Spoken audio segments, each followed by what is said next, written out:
Welcome to the 5th lecture in the course Programming and Data Structures at Linnaeus University in Sweden.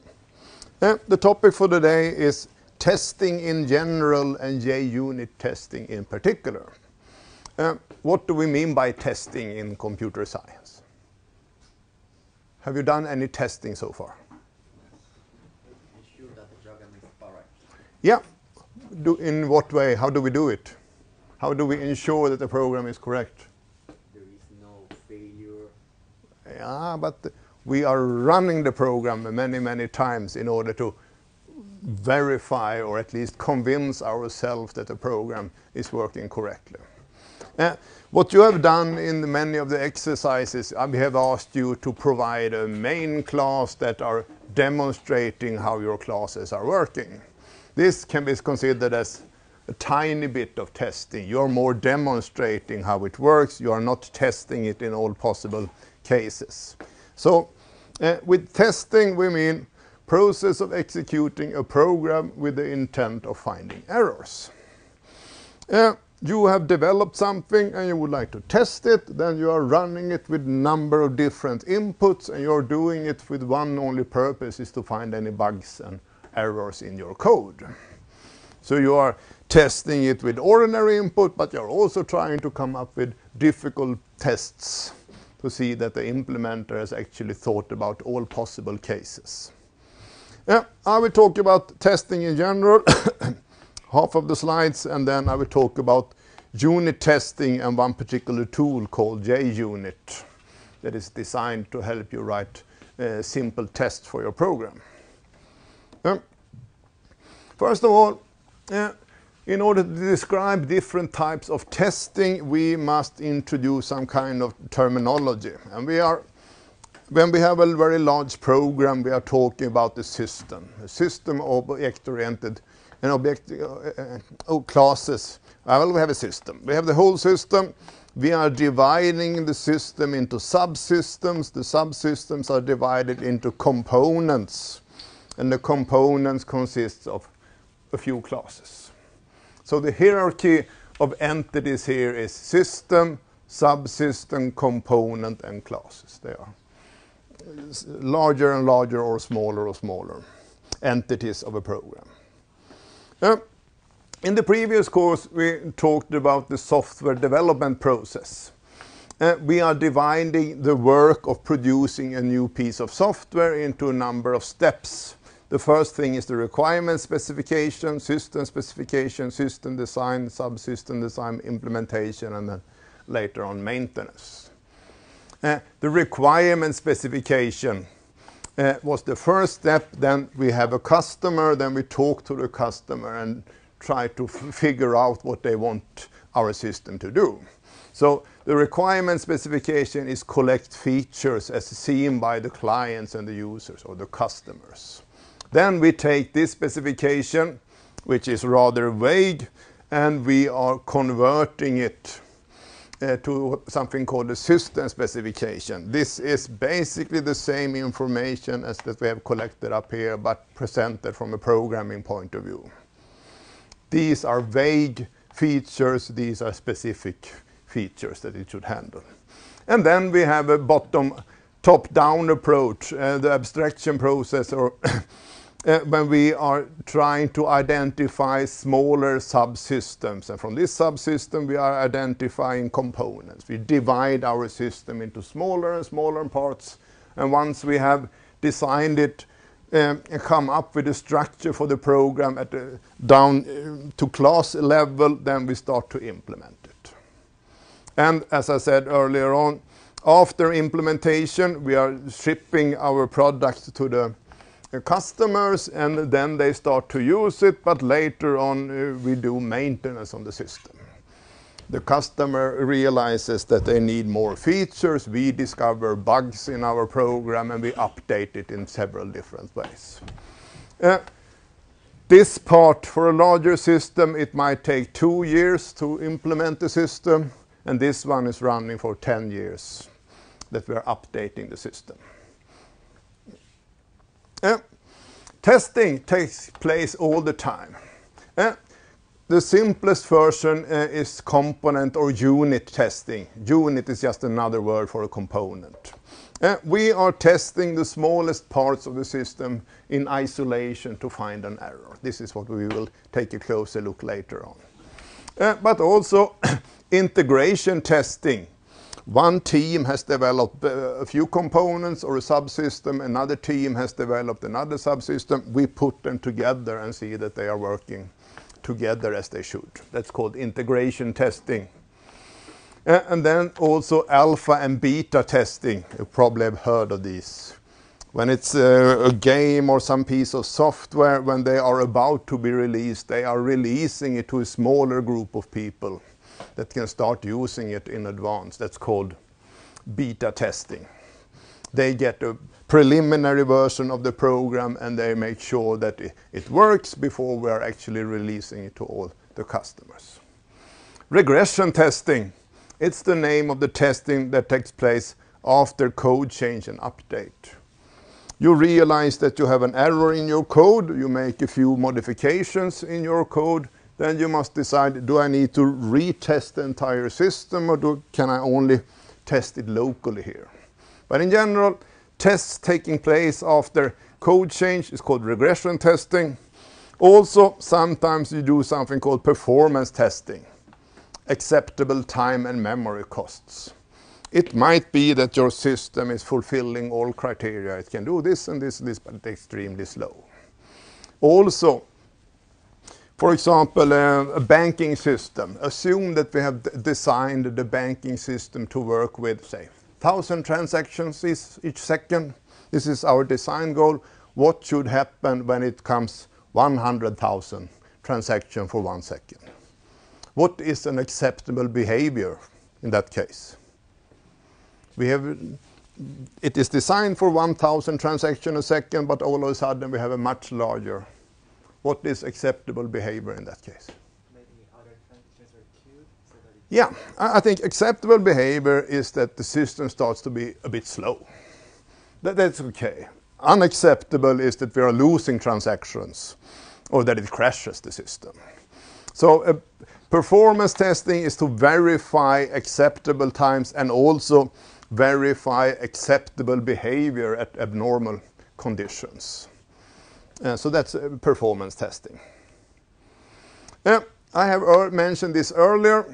Independent black and white box testing. These are terminology used when we talk about testing. Independent testing. It means it should not be the same guys who were developing the code that is testing it. And as I said earlier on, it is not that we are distrusting the developers. It is a personal human thing.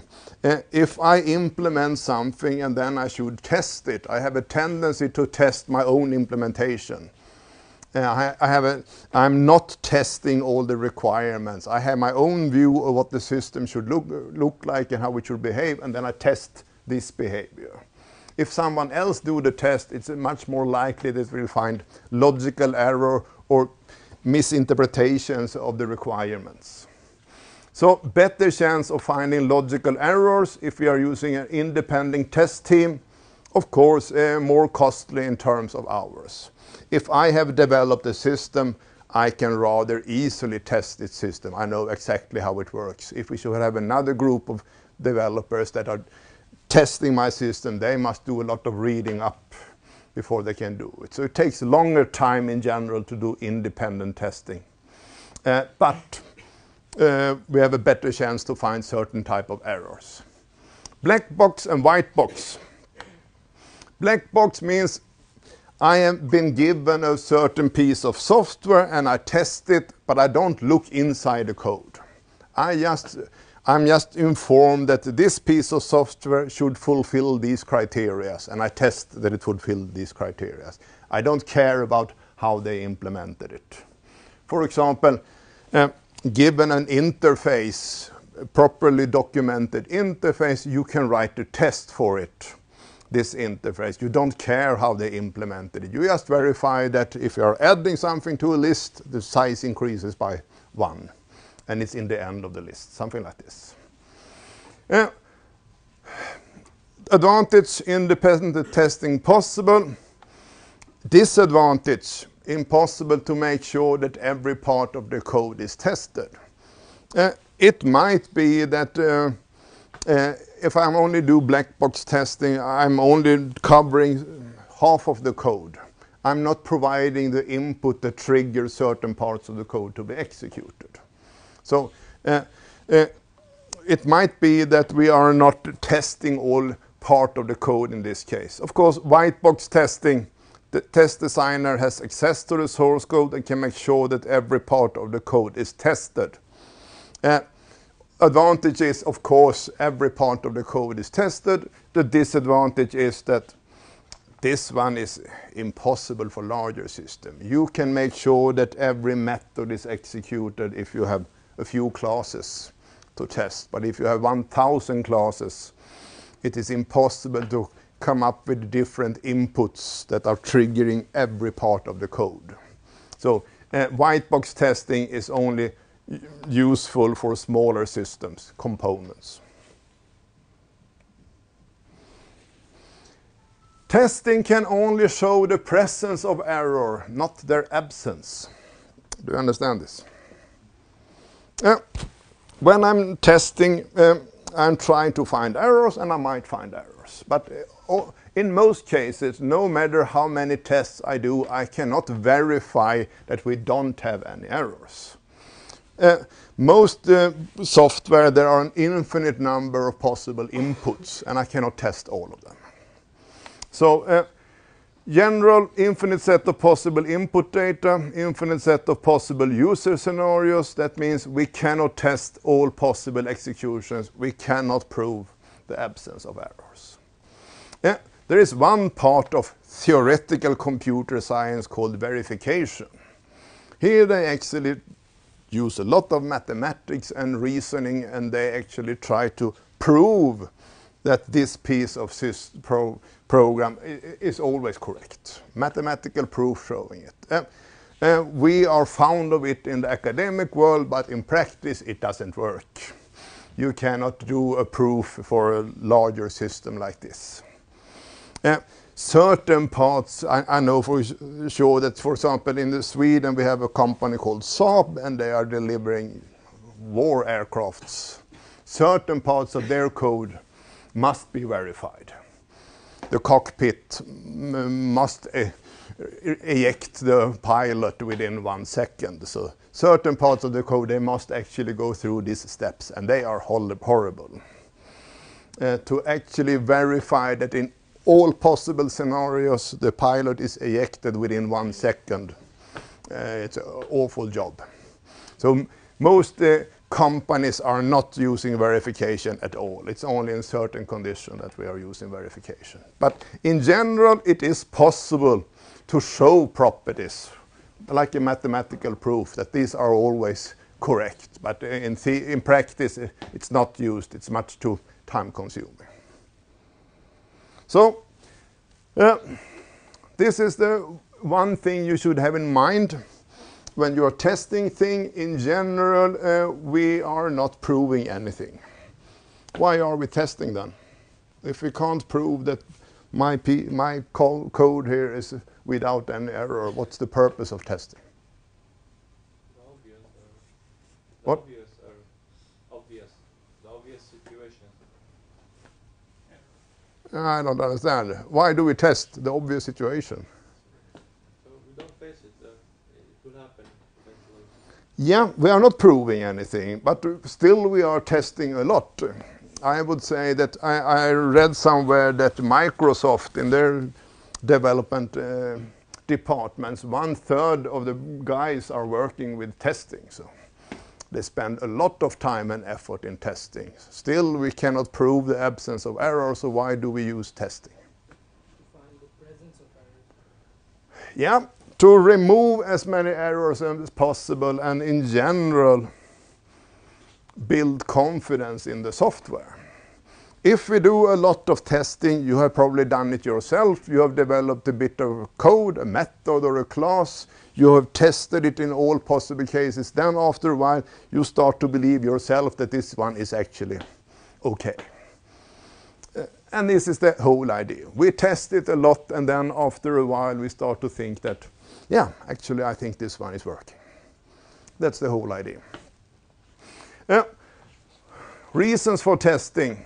Of course, we would like to find any errors. Errors can be system crashes, incorrect computation results, data corruption. What do I mean by data corruption here? Yeah. Write over parts of the program or something like that. Yeah. It might be that I'm asking the database a question and the response is correct. I get the expected response, but at the same time we are ruining the database. Then we have data corruption. Something we do has a side effect which is ruining the system. This is called data corruption. So we would like to find as many errors as possible, and also basically in the end verify that the system meets its requirements. We have been given a lot of requirements from the customer. In the end we would like to have tested that all these requirements are fulfilled in some sense. When should testing take place?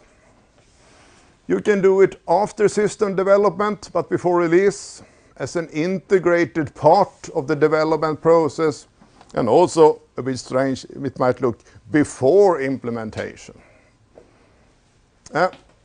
This was the traditional approach. I talked about the development process with the system requirement implementation. Then we had one more square after implementation. It was called testing. So we did the entire implementation, and then we tested it, and then we released it. It turned out to be very expensive.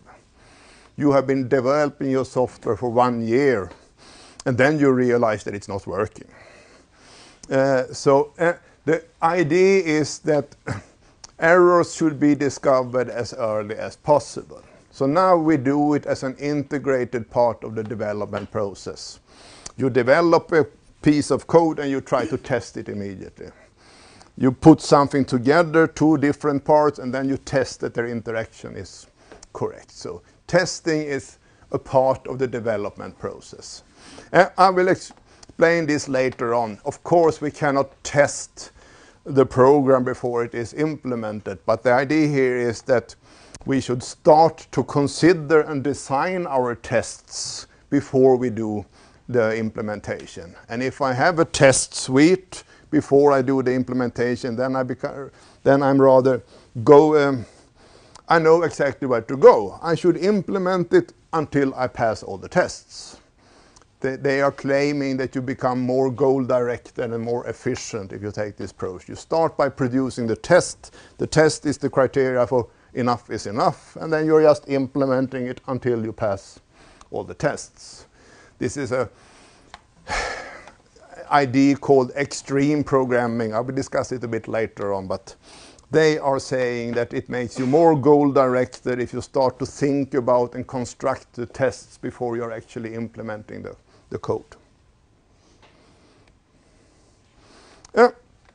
Test case design. Assume that we have a piece of software that we would like to test. Then we must identify a set of features. This can be certain properties of this system, of this piece of software. And these features, if they are successfully tested, we can indicate that it works correctly. So we have a piece of software and we are saying, okay, if we can just show that these properties and features are working, then we are done. Then for each such feature, we find input data that tests different aspects of this feature with a corresponding output data that verifies a correct behavior. This is, maybe sounds obvious, but this is a key. You cannot test something if you don't know the correct result. If you should test something, you must know what is the correct result. Assume that we have a method that are only doing multiplication, and you are testing it with 22 and 64 and multiplying these 2 integers. Of course, in order to check that it is correct, you must know the correct result. So for each feature, we find different input data that test the aspects of this feature, and we must, for each input data, we must find the corresponding output data that verifies that it is correct. And a triple like this, we have a feature, a property, we have a number of input data with a corresponding correct answer. The output data is called a test plan for this one. So those who are interested in testing, it is often a separate group of people in companies. Once you have designed a subsystem, you're giving this design to the implementer guys, but you're also giving this design to the testing guys. And they start to produce test plans for this subsystem. Input data, we are calling it a fixture. You will be asked to do tests. You will see that coming up with this input data is the most time-consuming part. You should build up some input data, and you should have the corresponding results, and then test that it works is usually much simpler.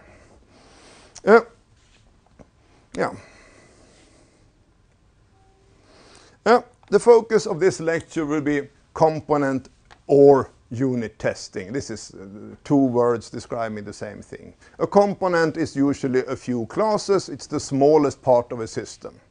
It can be data structure like lists, trees, graphs, or sets, algorithms. In general, every part of the program that can be tested in isolation is a component. If you have some piece of code, a few classes that can be run by themselves, then you have a component. And then it can be tested in isolation. So in unit testing, convince ourselves that the component is working properly. When, during, preferred, or directly after implementation, who is doing it? It's the component developers. In most cases, as a programmer, you are responsible for doing unit tests. You are implementing something, and you should also put down a JUnit test showing that it's okay. This is a type of white box testing, since it is the component developer themselves that are responsible for it. They know everything about the code, so they can actually do a proper test to make sure that every part of the system is executed. I will take an example here, just to show that it is not that difficult. Assume that we have a method that sorts an array. First of all, exhaustive testing means test all possible cases. It's impossible. There are an infinite number of possible integer arrays, and we cannot test them all. My suggestion would be to start with something like this.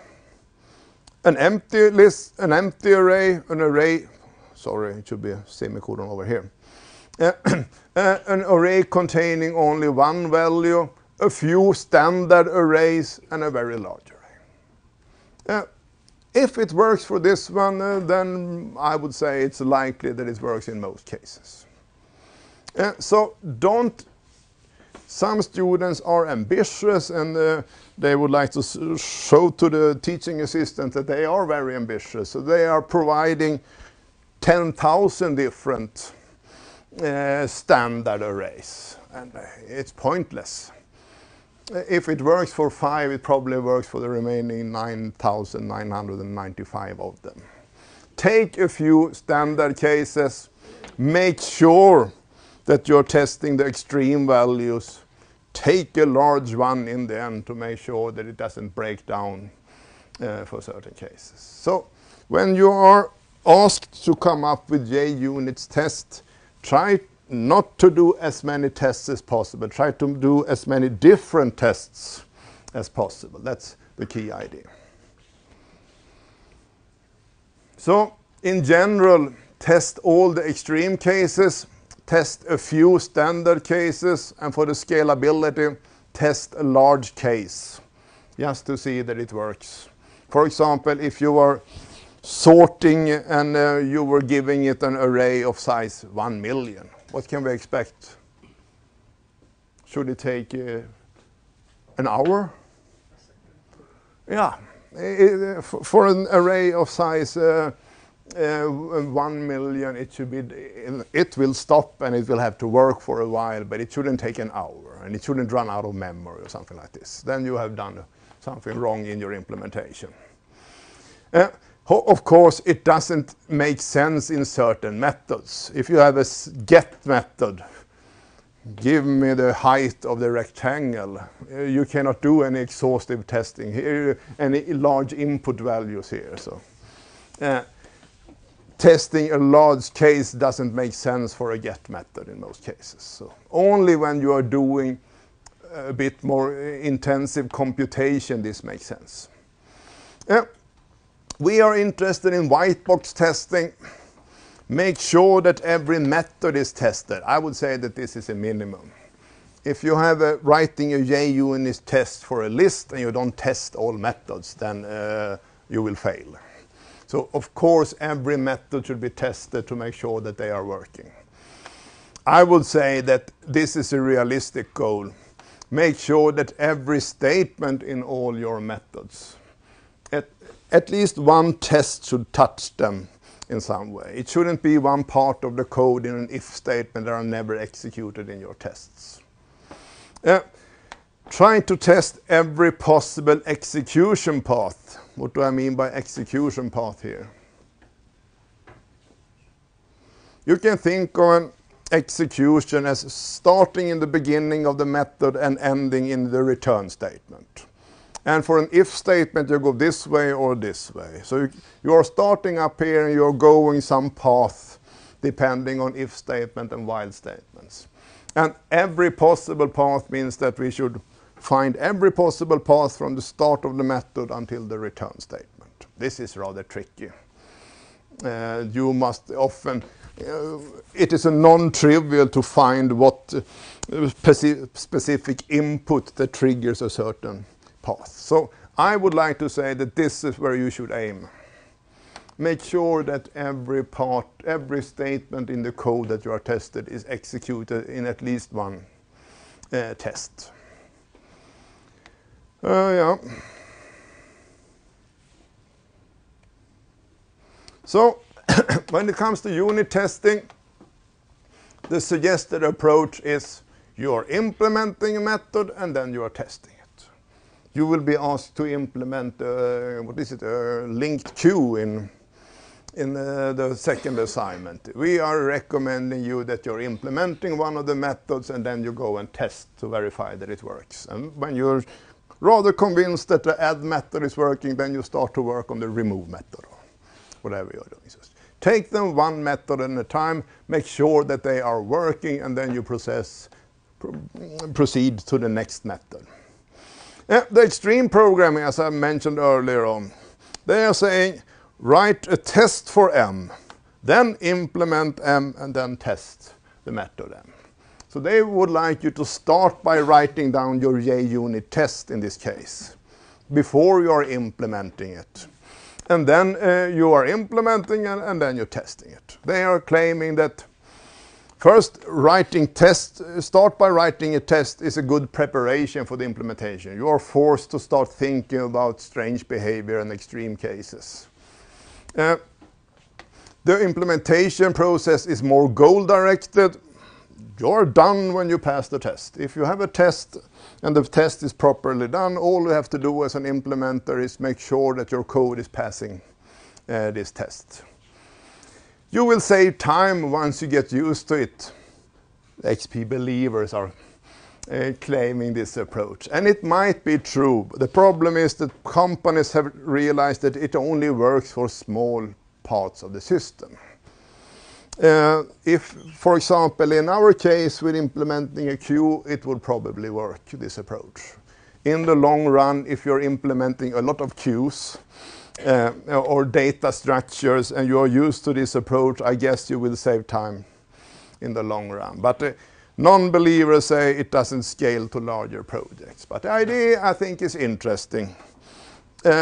This idea, start by considering the test, then implement it and then test it. Do you want a break? Okay. let's take a 10-minute break. Okay, let's continue. The remaining part of this lecture we will talk about one specific tool. It's called JUnit, and it is a tool designed to help Java developers to produce their own unit tests. It is for free, and if you want to have more information about it and download it, you can go to JUnit.org. This is a small program. I think if you download the source code, it used to be 15 to 20 classes. Maybe they have added a few more classes, but it's general. It's a small program. Similar programs are available in other languages. This one is called JUnit for Java, but there is also PayUnit and whatever they are called. Something with unit in the end are the corresponding program for the different languages. Since we are recommending you to use Eclipse, this is a very good tool because Eclipse is prepared for this JUnit tool, and you will see that it's rather easy to start using it. They are using annotations and also something called reflection. If you take a look at this code and try to understand what they are doing, you will be, it's rather tricky code. It's not much code, but it's rather tricky code. So I would say that it's easy to start using, but it's difficult to understand in detail how it works. But using it is rather straightforward. Basically, in Eclipse, right-click and choose Run as a JUnit test, and you run the test. I have an example here. I thought I had an example here. Here I have a JUnit test, test int list, and all I have to do is to right-click on it, go down here, and say run at JUnit test. It then switches to another environment here, and it says here, maybe you can't read it, but we have run 5 tests. We have run all 5 out of 5 tests. We didn't have any errors and we didn't have any failures. So this is a simple GUI showing the results of your JUnit tests. It runs the test and it gives a brief summary here. If one of the tests should have failed, it should have pointed out that your assumption that the result was 10 is not correct. The actual result was 12 or something like this. So it will point out where in your code the error showed up. So using it is very simple. The only thing you will have to do is to download a jar file. Let's see if we have it here. Down here.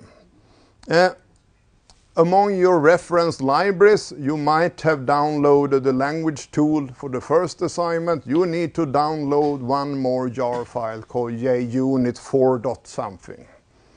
Insert it somewhere on your hard drive and add it to the build path. Then any errors you had in your code because you are using library classes will disappear in that case. So getting started is done in a few minutes, I would say. Does it do anything in the console also? Yeah, if I tell it to print, it prints something. So the console, it is a Java program that is just handled in a specific way. So if you are using system out println to print something, it will print it.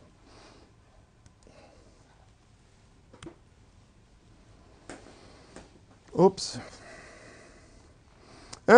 I will show a few examples. I think it's the best way to learn you how to use it. And the method to be tested in my first JUnit example is this rather strange method. I'm multiplying the integers a and b. And I'm doing it in a recursive way like this. So I'm saying that a multiplied by b is a plus a multiplied by b, b minus 1. And if b is equal to 0, then I return 0. If b is less than 0, I throw an exception here. So requires second argument b to be non-negative. I specified it up here. But it is a recursive method that just computes a times b in a very strange way. Okay?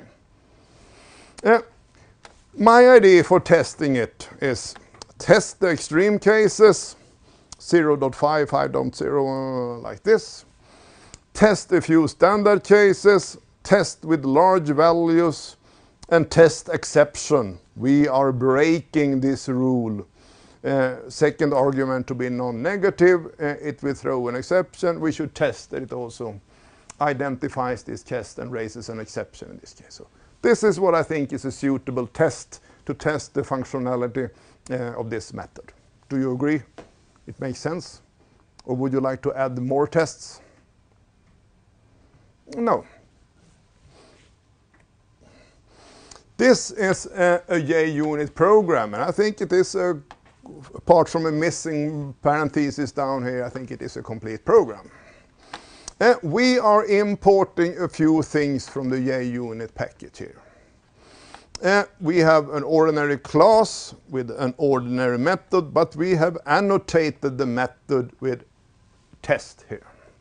It indicates that this is one of the test methods. The tool will find all these methods and run them in a certain order. So we are marking up this particular method, say that this is one method which is a part of the test suite. We are also saying here that we are expecting an exception of this type to be raised as a part of the execution. And inside here, I am testing my method. I'm multiplying 10 with 0, and I assume that it should be equal to 0. I do a computation 10 times 1, I assume it to be equal to 1. I make assumptions here, in this case that they are equal, the two values. I compare my computation with a known result in this case. These methods assert equals, you will see assert true, assert false. There are a number of these methods. They are the tests that we are doing inside this test method. If any one of these fails, it will be reported in the GUI saying that your assumption equals here. You were expecting 10, but the result was 12 or something like this. And it will point out the line in the code where you've done it. So your test consists of a number of methods, each one of them annotated with test. And inside these methods, you are using these assert methods to test different properties of your code. We were testing the extreme cases, test a few standard cases.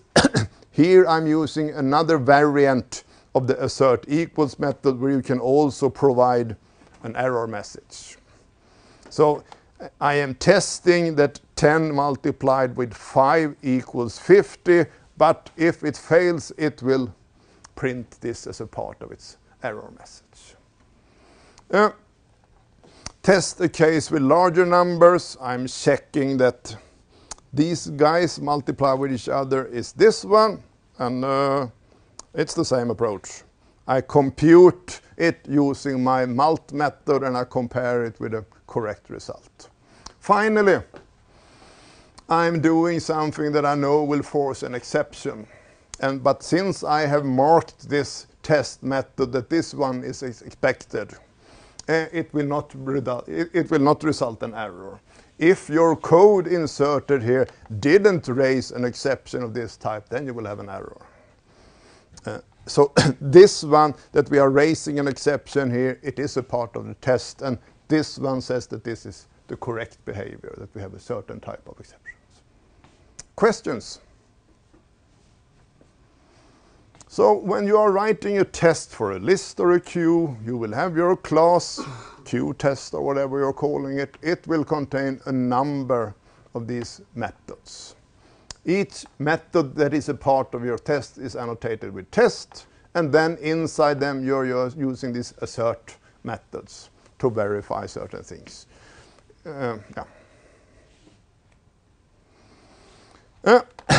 This one looks a bit strange. Have you seen this type of import statement before? Import static. We are not only importing this class, the assert class. We are making all the static methods in this class available. So in an ordinary static method, you write the class name, dot, and the method name. by taking this approach here, I don't have to write the class name. I can just write the method name. That was what I was doing in this case. This is a static method called assert equals inside this class. So by using this construct here, I can avoid having to use assert dot all the time. You could have removed static here, removed the star over here, and called it as assert equals, like in ordinary static methods. You will see that there are many available assert methods. There are many available annotations. This marks it as a test method, but we can also set up and tear down. I will show it later on. Usually, you are testing one or two methods in each test case. You shouldn't write one test method where you're testing everything. Divide your test case into a number of test methods, and each test method tests a few properties. In general, if your method is longer than 1.5, 2 decimeters, you should consider dividing it into more methods. In general, it should always fit inside Eclipse window. You should not be forced to scroll up and down to take a look and put inside the method. Another example, another static method in my math class. This is a method that sorts an integer array. I'm using an algorithm called selection sort here, but in general it's not important how I do it here. I will describe this one later on. It is an ordinary method in Java that takes an array as its inputs, and it should sort it in here with the lowest value first. With the highest value first, I think. Test ID, empty array, singleton array. What do I mean by a singleton array? Containing only one element, a few standard cases, and one large array. This is my test ID. And the test code, test sorting, annotated method. I couldn't fit it in one slide, so I'm dropping the small tests for empty singleton and a few elements, and here I start to test somewhat larger arrays. I would like to point out here that often it makes sense to create a number of help methods that are generating input for you. So in this case, I have a private help method called random that takes 2 integers, and it will return an array of this size containing a random set of elements from 1 up to max here. Often I think you should not create large arrays up here. I create an array and then you insert 1,000 of elements. It will take you ages just to specify it. So make a few help methods to help you generate input data. So that's what I'm doing here. I'm asking the random class, give me a random array of size 100 with the elements ranging in size from 1 to 100. I insert it into the sorting method, and then I start to test here. If it is correctly sorted, 2 elements after each other should have this relationship. So I go through all the elements from the first, but not until the last one. And then I compare every element with its next element and make sure that they have the proper relationship, that the one before is less than or equal to the next one. I think I have shown here that it works. We take a random array, we are sorting it, and we verify that it's actually increasing all the time. And then, just to make sure this is somewhat of a performance test, I'm generating a random array of size 100,000 containing elements in this range. And in my computer, it took about 15 seconds to sort 100,000. Is it fast? No, you will learn to do it much faster later on. I'm not using an efficient algorithm here. It can be done in less than a second using a better sorting algorithm. But anyway, I come up with something which is a rather heavy computation. I am sorting it, and then I'm checking the property, showing that it also works. It's a bit slow, but it also works for larger arrays. Questions about these test methods? You annotate them with test. You are using the assert true or assert equals or assert something to do the checks. In general, a JUnit test doesn't print anything. It doesn't have to print anything. It shouldn't rely on you reading some output to verify that it's correct.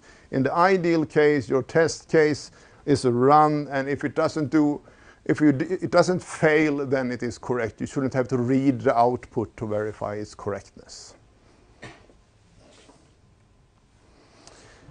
The assert class, one of the classes in the JUnit package is the assert class. It's the one containing all these static methods that we are using for testing.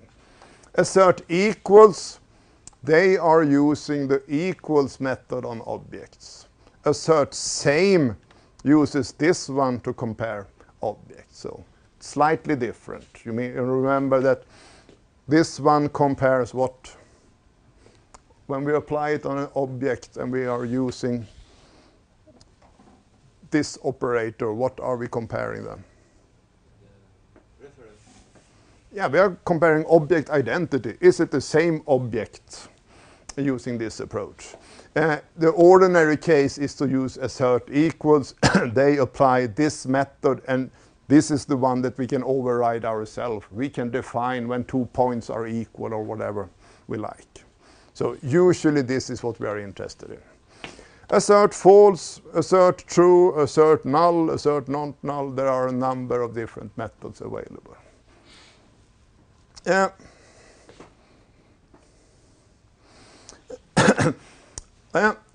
In this lecture, to get the Java examples that I provide as a part of this lecture that you can download from Moodle, it contains a slightly larger example. Once again, it is an implementation of the int-list interface. So I have an interface, I provide an array-based implementation of it, and I provide a test case that are testing all the methods. So I think this one is a good starting point for you to learn it, basically. Take a look at the interface and my implementation of it, and take a look at the corresponding tests to see if it makes sure. But in general, you will see that I try to avoid testing too many things. You shouldn't repeat yourself. If it can sort an array of size 10, it can probably sort an array of size 20 or something like this. What should be tested in the array-based implementation? There are many things, but one thing that I think is important, this is typical white box testing. You know that the array-based implementation at a certain size, it grows. You must make sure that your tests at least grows once to make sure that all the properties of your array is working. So you couldn't just, if you say that it starts with a size of 64, then you must at least in certain tests add more than 65 elements to it. Okay, I have a class. I have a corresponding test class called testIntList. Here I have a number of test methods. Test the initialization, the constructors, and the size method. Test add and get, test index of, test remove, test sort. These are test methods testing a few of the methods in my list class. I also have two methods called annotated as before and after. It turns out that if you're annotating it like this, it will always be executed before any test. This one will always be executed after each test. So this is the place where you should construct some input. And this is the place where you should tear down and remove some input before the next tests. In general, when you're executing JUnit, this is what happens. It tries to identify methods tagged with before class and executes it. This one will only be executed once. If you have tagged the method with before class, it will identify it and execute it. We don't have any such methods. Then JUnit identifies methods tagged with before and after, set up and tear down in my example. Then it identifies all methods annotating with tests, named like this in my example. So it identifies this method, and all these methods. And then for each test method, it runs setup, test, and execute. Setup, test, and execute for each test method in the program. And then to clean up things, the final thing it tries to find a method annotated with after class, and it executes it. So if this one is available, this is the starting point. If this one is available, this is the one executed in the end. Then in between we have this scenario. The before method, one test, and the after method is executed in this case. Okay? Do you understand the algorithm for how it's tested? So this one is suitable if you want to construct something, open a file or do whatever, only once in your test. And this is for closing it down and cleaning it up. If you have things that you are interested in doing before every test, then it's before, or clean it up is after here. Yeah. In order for you to understand how it behaves, basically demonstrating this algorithm here, I have put together a simple example called JUnit demo. It contains all these methods, but the methods are just containing some printouts. So when you're running this program, it will print out starting in before class, and then doing this one, and this one. And then it will take this one, the next test method, and the teardown method. And in the end, it will execute this one. You will see the printouts for it. So I think this one is a simple and a good way to understand in what way JUnit are executing the different methods. I said that JUnit are using two rather advanced, or at least new, Java features. Annotations, like the test annotation, and something called reflection. You have seen override before. When did we use the override annotation?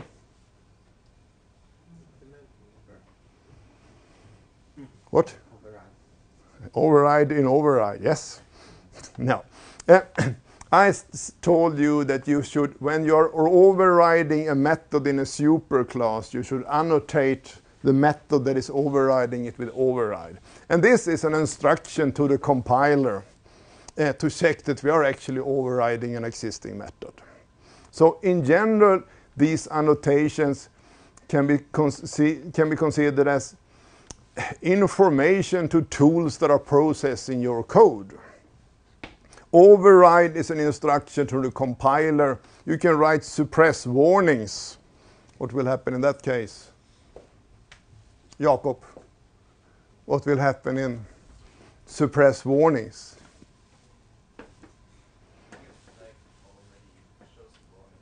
Yeah. If you're having a warning that annoys you, but you cannot remove it for some reason, you can annotate your method as suppress warnings, and this warning will disappear. It was, said Jakob here, because he was complaining that in the second assignment we are giving you a queue interface, and the iterator doesn't contain, it should have contained something with object, but we forget to add this one. And then Eclipse is complaining that we are using a raw version rather than a generic version. So you will all get a warning in this case, and it's okay. It's my fault to design the... We should add. If you want to, you can add suppress warnings and try to make it disappear, but you should not correct our interface in this case. No, we are explicitly writing, don't do any changes in the interface. Or you act otherwise, you can just go on and accept that we have a warning and it's not your fault.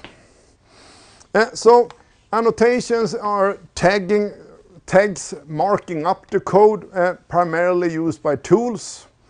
Test is a markup aimed at the JUnit tool. Suppress warnings is aimed at Eclipse.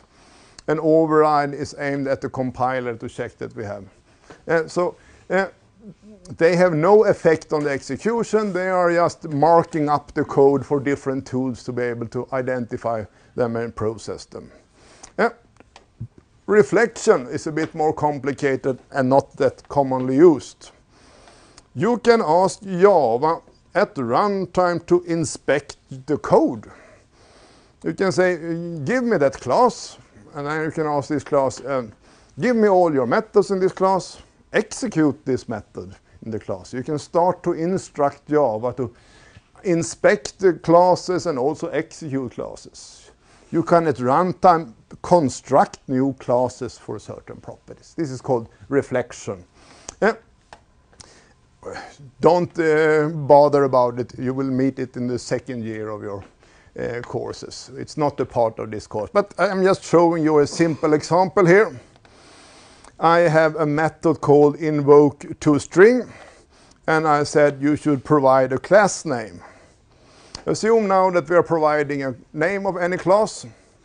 Then we are saying here, well, give me the corresponding class object for this class name. It will give you, this is a class from the Java library. It is a class that contains information about a given class. It could be Java lang array list.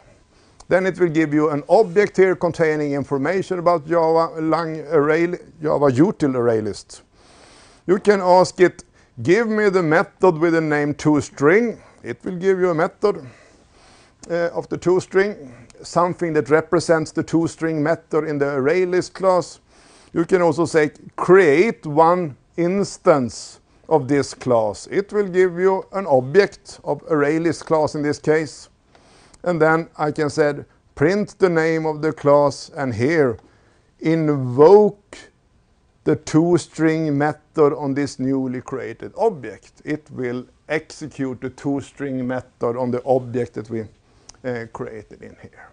At runtime, you can analyze the classes, which is a part of your program. This is reflection. I have one more example here, but I think I can skip it. So in general, JUnit are going through your test code, finding all the methods that are annotated with after, before, and things. And then it starts to execute them in a certain order, as I described earlier on. So they are using reflection to analyze the methods and identifying the methods, and they are also using reflection to execute them in a certain order. Before class, set up, tear down, and test methods and things like this. So they are heavily relying on both annotations and reflection inside the tool Java JUnit. But I think all you need to know is this: in what order the different methods will be executed. That's the only thing that is important. Let's take a look at one of the methods. It's one of my test methods. I am testing the add method and the get method here. I'm testing add implicitly by the build method. This is a help method that provides a list like this. And since I know that this build method, I'm not showing it here, is using the add method, I'm actually testing the add method here. This one constructs a new list and adds this number. I'm checking, is the size 5? Yes, it is. I'm creating a new one of size 10, 0 up to 9. I'm asking it, what is your size? Is it 10? Yes, it is. Test the get method. I'm iterating over this method. I'm picking them out one at a time and I'm comparing. At first position we should have 0, at the second position we should have 1, and so forth. So I'm making sure that we have added methods in the correct order and that the get method is giving the correct element. One thing that students often find a bit problematic is that they think that the tests are trivial. And they are. Many of the tests are trivial. We construct an array of size 5 and we are verifying that its size is 5. There are many, many simple tests. But in order to make sure that your size method and your add method is working properly, you must test them in some way. So they test simple properties that you know should be correct. Here I have another approach for testing exceptions. Test that get method throws an exception. I don't use this one expected something up here. I have my own test here to test that an exception is actually generated. I introduce a Boolean variable res that is false. I'm generating the exception, catching it, and changing it to true. And then I assume that it is true. Does it make sense? If it didn't generate an exception, this one, if it didn't generate an exception of this type, we wouldn't reach this catch statement. And false, res would still be false, and we would fail down here. So only if this statement is generating an exception of this type, we will have true and we will pass the test. So this is one alternative way for testing exceptions without using this annotation up here that I used earlier on. But take a look at slide 18 for an alternative approach to handle exceptions. Any questions?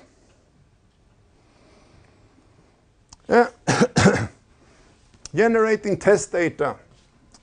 You will always basically need a few help methods to perform your tests.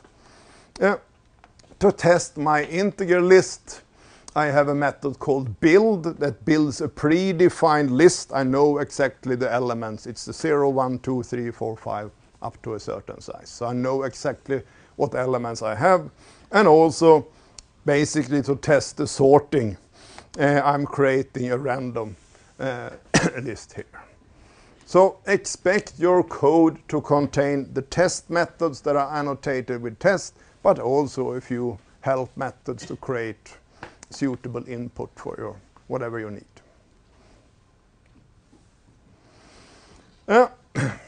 This is the recommendation.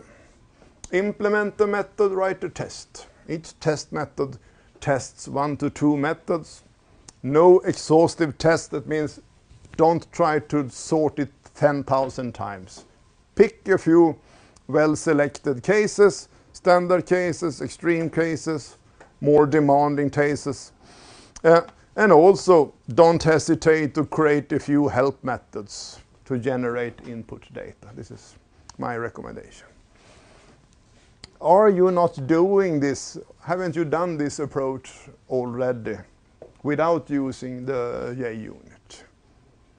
If I'm asking you to implement, what was it, a stack in the previous course, I guess you are adding one method and then in some main method you are testing that it works. So basically, I guess that most of you have already taken this approach. The advantage with JUnit is that it gives you a standard format. Rather than having a main method, a test method, you make your JUnit test case. You can save it and you can reuse it later on. If you add more methods to your class, if you have a bug, then you are just updating your test and rerun all the tests one more time.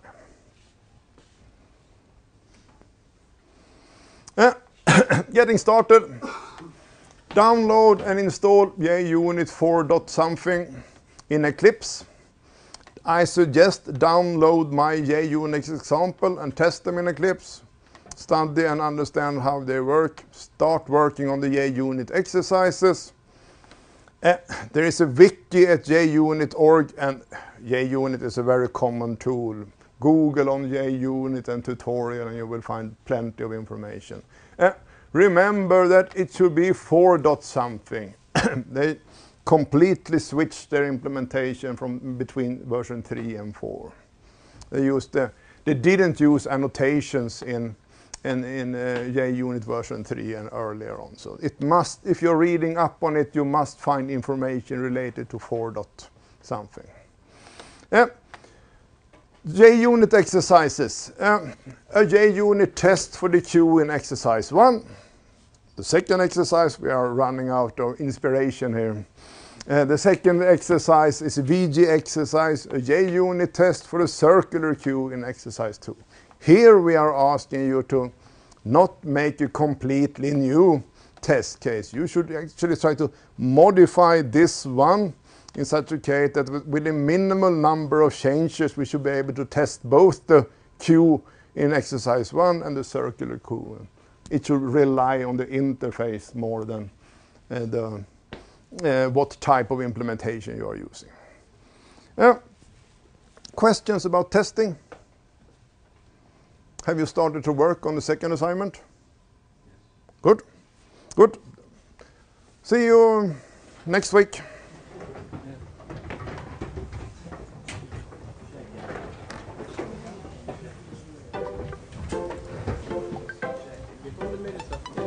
Vänta.